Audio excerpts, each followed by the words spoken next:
smoking cigarettes. It's a fucking anxiety thing, a social thing, oral fixation, whatever, right? But there's no positives to it, right? I mean, I'm sure, like, you got a guy like F. Scott Fitzgerald, who is an alcoholic, and he wrote some of the greatest American novels ever written. Great Gatsby. There's other ones, I don't fucking know. But he was an alkie, right? And there's been plenty of artists who are alkies. But some of the best artistry comes, or I should say, some of the best artistry came from a generation where the artists, a lot of the socially conscious artists, were on these hallucinogens. They were on drugs.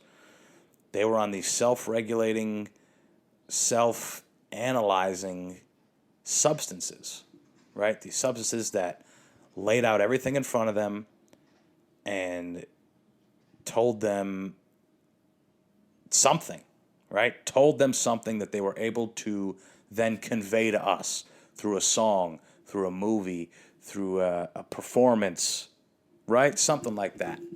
And they were able to get it to us. Interesting, very interesting that they went ahead. And now, so many years later, it is being treated as something that helps people with mental illness. I've spoken about it before on here when I had Professor Walish. We spoke a fair amount about it. And drugs like acid and psilocybin, ketamine, and what's the last one? MDMA, they're all being used. And here's the thing, something that he had mentioned to me, which was a great point.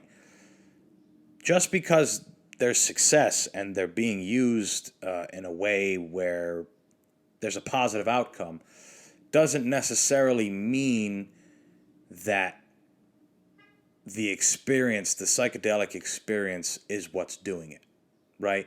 Like when they're giving the MDMA to the veterans, right, where there's been a good sample size, they're seeing that it's positively affecting veterans that suffer from PTSD.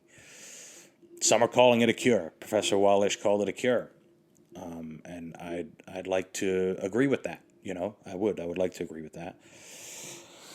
And but those people may not necessarily be getting a dose of MDMA, which, for those of you that don't know, is Molly, right? The drug that everyone takes and goes wild at raves. They might not be taking an amount that someone at a rave would take, or someone that's trying to have a fun night or whatever.